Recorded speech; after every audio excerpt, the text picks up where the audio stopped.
La Iglesia es la Iglesia Católica es la institución más longeva de la historia.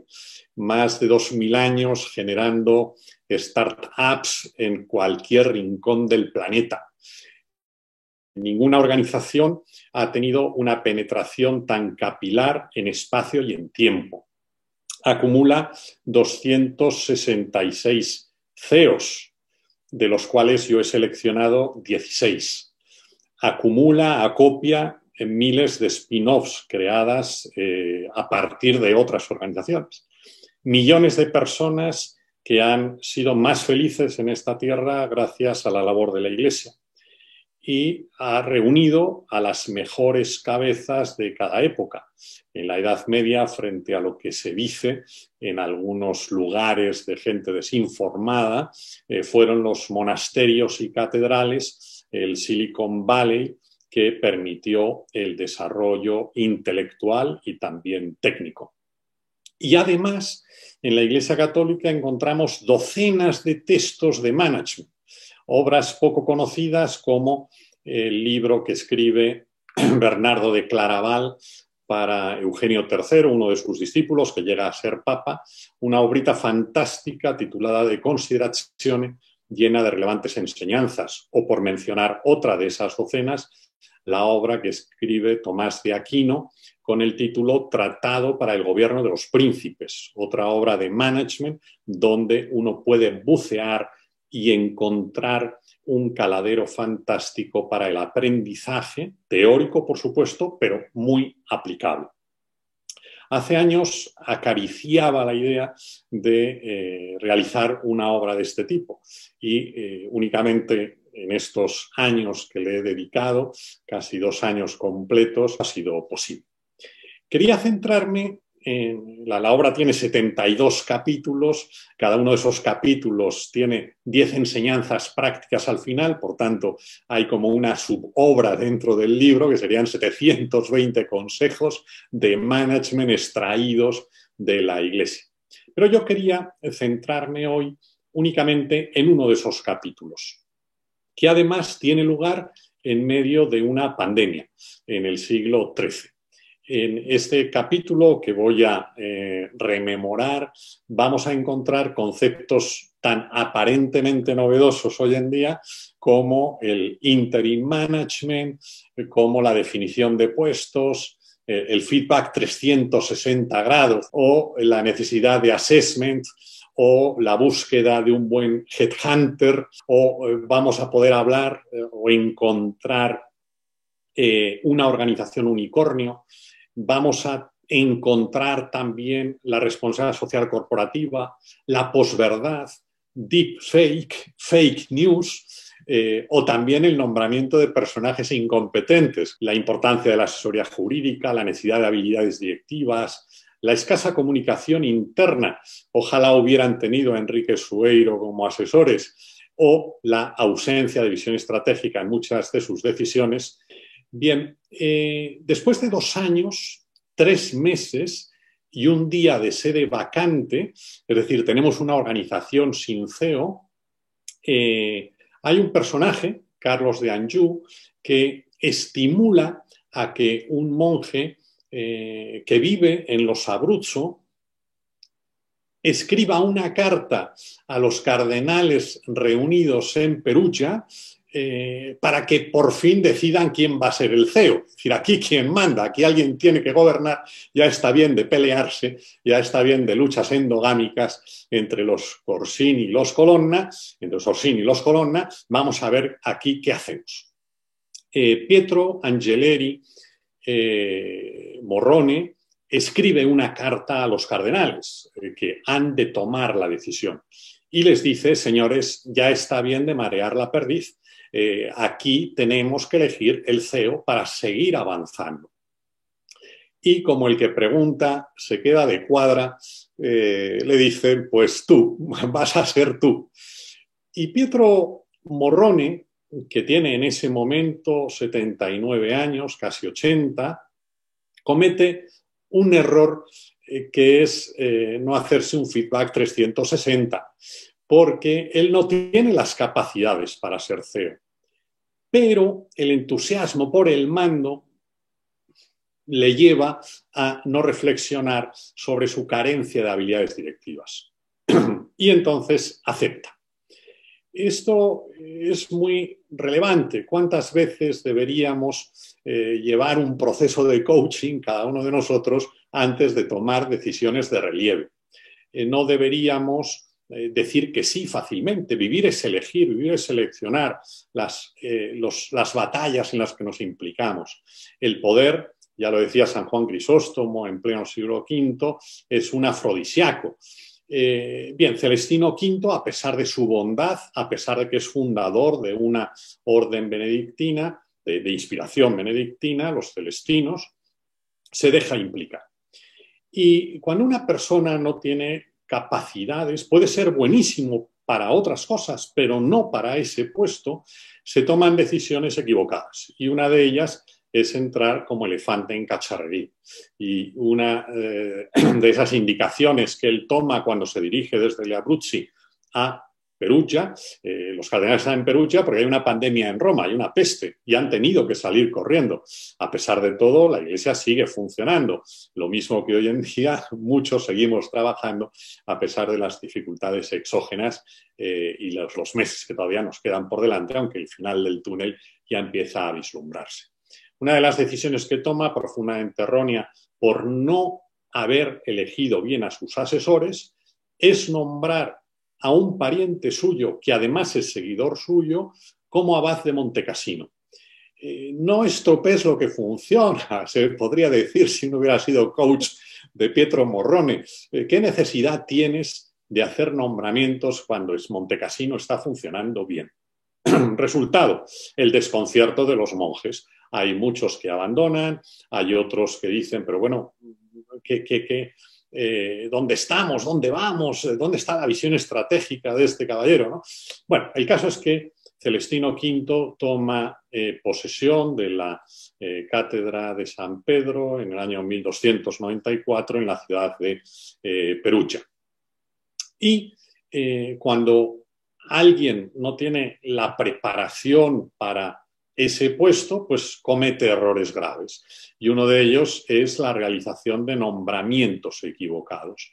Él se apoya más en conocidos, crea un entorno, una curia endogámica, formada por personas que le siguen, pero que no son aquellos colaboradores que todos deberíamos desear, que sean capaces de corregirnos, que sean capaces de pronunciar esa maravillosa palabra que es además.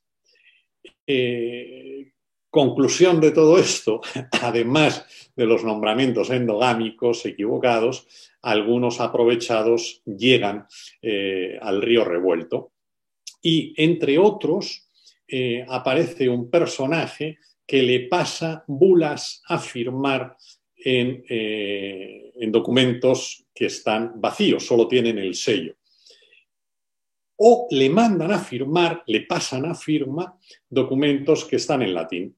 Y el bueno de Pietro Morrone, que tenía muchísimas virtudes para ser un buen monje, un eremita, desconoce el latín. Y si tú no sabes el idioma en el que tienes que trabajar, pues mejor no te vayas despatriado, podría uno decir. Bueno, el caso es que en muy pocos meses Pietro Morrone, por falta de habilidades directivas, monta un guirigay absolutamente infumable.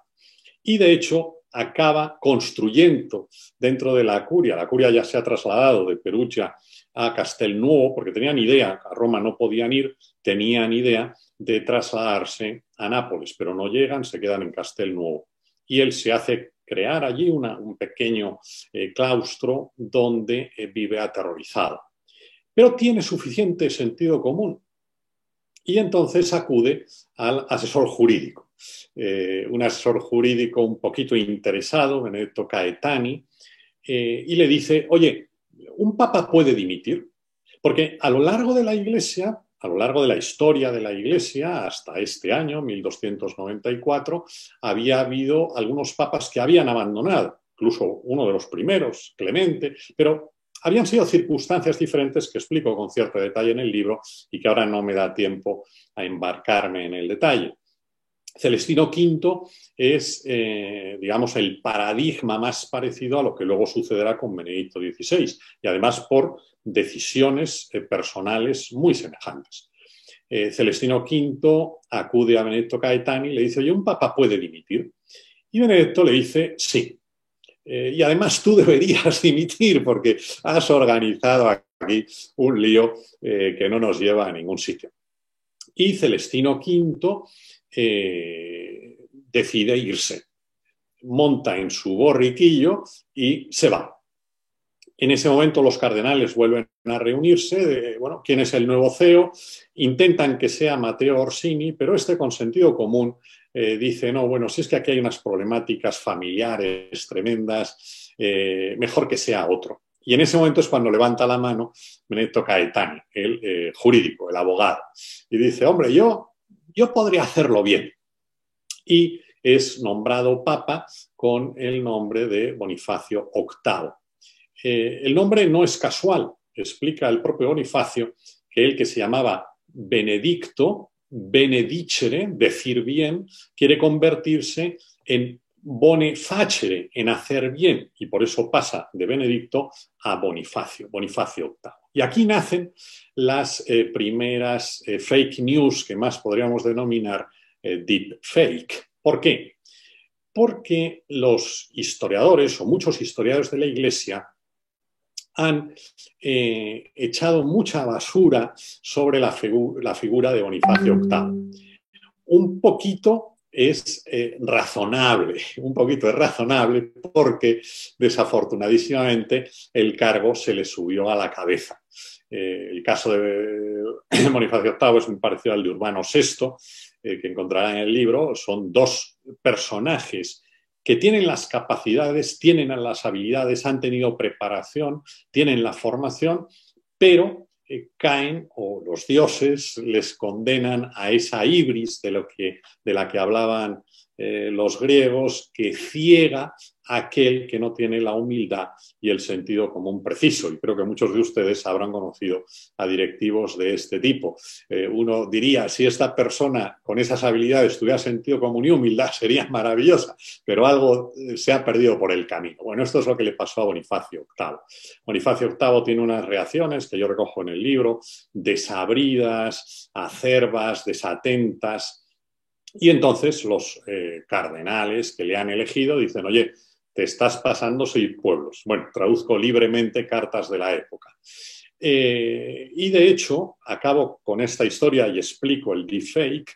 En un momento determinado, Benedetto se va a su casa, porque casi todos dentro de la iglesia o fuera de ellas tienen una aspiración, que es el casoplón. Se da mucho más en los comunistas, pero en fin, también entre los papas se da el deseo de un cierto casoplón, salvo alguna excepción. El caso es que Bonifacio VIII se va a la ciudad de Anagni, donde está a unos 70 kilómetros al sur de Roma. El verano pasado tuve ocasión de visitarla, consideraba que era importante por lo que allí sucede, y allí se dirigen Sierra Colonna y Guillermo Nogaret, entran en la ciudad, abofetean al Papa y toda la soberbia del Papa cae de repente al ser abofeteado por estos personajes, y de hecho a él le da un infarto muy poco tiempo después, unas semanas después, ya en Roma. Hablo de deepfake. ¿Por qué? Porque Bonifacio VIII, si bien es cierto que se ensoberbeció, que cayó en la jactancia, también lo es que tomó algunas decisiones muy adecuadas. Cuando uno lee las bulas y los breves que firma, se da cuenta de que ahí hay cabeza, de que hay sentido común, de que hay visión estratégica. Una de las cosas que hace es decirle a Celestino V, oye Celestino, no me vayas a montarte un lío, quédate conmigo como asesor, un poquito lo que ha hecho Benedicto XVI con el Papa Francisco. Celestino V se quiere quitar de en medio y, desobedeciendo las órdenes explícitas del Papa, huye hacia los Abruzzo, con parte de la curia que le están halagando los oídos diciéndole, oye, preséntate como antipapa porque cosas que está haciendo Bonifacio VIII no están bien. Bien, para evitar la aparición de un nuevo antipapa es para lo que Bonifacio VIII, de buenas maneras, le pide a Celestino V que regrese. Celestino V se niega y Bonifacio VIII da un puñetazo encima de la mesa y dice que me lo traigan. Efectivamente, se lo traen y fallece pocos meses después, no por hambre, sino más bien por vejez. Pero se ha dicho, se ha falsificado la historia acusando a Bonifacio VIII de haber provocado la muerte de Celestino V. Esto no es cierto. Bonifacio VIII pecó de jactancia, pecó de vanidad, pero en ningún momento hay prueba alguna de que se comportase de manera criminal. No se podría decir lo mismo de muchos otros personajes, como Stalin proveyendo un poquito de veneno a Lenin para acelerar el paso de poderes, ¿no? Bien, en este caso concreto, en el caso de Bonifacio VIII, encontramos la conveniencia de acudir a expertos que nos asesoren o que asesoren a quien tiene altos cargos directivos para la buena toma de decisiones. Cuando eso no sucede, cuando dejamos de pisar tierra, las incongruencias, las incoherencias, la pérdida de visión estratégica, el daño a la organización y a las personas está asegurado. Debemos aprender del pasado. En el siglo XII, echamos un siglo atrás, los sucesos que he narrado son de finales del siglo XIII, lo que voy a mencionar ahora es de comienzos del siglo XII. Bernardo de Chartres decía, todos somos enanos, pero podemos convertirnos en gigantes porque nos subimos a los hombros de los clásicos.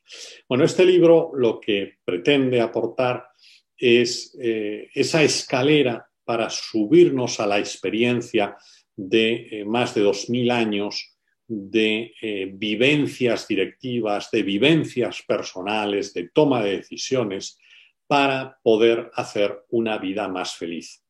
Es un libro en el que evidentemente se abordan muchos aspectos de liderazgo, de toma de decisiones, de visión estratégica, pero también me detengo en la toma de decisiones personales, independientemente de que cada uno seamos o no directivos.